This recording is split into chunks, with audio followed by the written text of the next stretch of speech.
તો આજે આપણે વાત કરીશું OCD વિશે, ઓબ્સેશન કમ્પલ્સિવ ડિસઓર્ડર.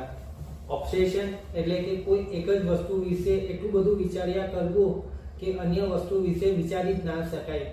કમ્પલ્સિવ એટલે કે જે વસ્તુ વિશે કન્ટિન્યુઅસ વિચાર્યા કરાય છે તે જ વસ્તુને અમલમાં મૂકી દેવી, પછી ભલે એ વસ્તુ કરવા યોગ્ય ન હોય તેમ છતાં પણ અમલમાં મૂકવી. અર્થાત OCD એટલે કે કોઈ એક જ વસ્તુ વિશે એટલું બધું વિચારવું કે અન્ય વસ્તુ વિશે વિચારી ના શકાય અને તે વસ્તુ મજબૂરીમાં અમલમાં મૂકવી, ભલે તે વસ્તુ કરવા યોગ્ય ન હોય તેમ છતાં પણ અમલમાં મૂકવી. તો આ OCD થવા પાછળનું રીઝન શું હોય? તો આ OCD થવા પાછળનું રીઝન હોય છે ડર. કઈ રીતે? તો એ તમને હું એક એક્ઝામ્પલ આપીને સમજાવવાનો પ્રયત્ન કરું.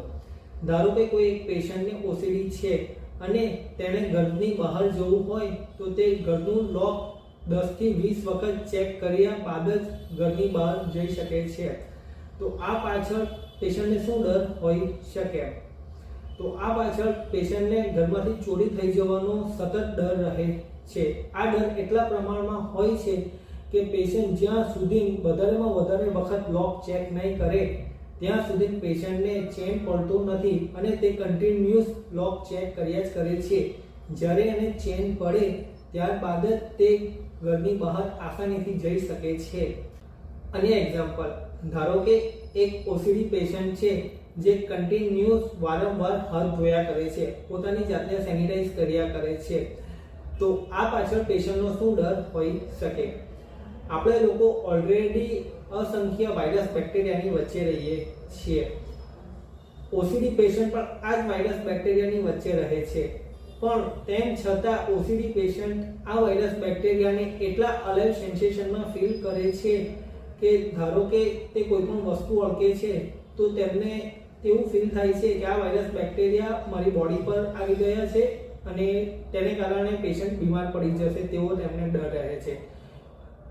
હાથ ધોયા વગર કદાચ ખાવા પણ બેસે તો એમને એવો ડર રહે છે કે આ વાયરસ બેક્ટેરિયા એમના હાથમાં લીધેલા ખોરાકમાં આવી ગયા છે અને ત્યારબાદ તે ખાવા જશે તો એ વાયરસ બેક્ટેરિયા એમની બોડીમાં જશે અને તેને કારણે પેશન્ટને બીમાર પડવાનો ડર રહે છે. હોમિયોપેથીમાં પેશન્ટનો ડર જાણીને પેશન્ટની પ્રકૃતિ પ્રમાણે તેને કસ્ટમાઇઝ દવા આપવામાં આવે તો પેશન્ટ OCD ફ્રી લાઈફ જીવી શકે છે. Thank you.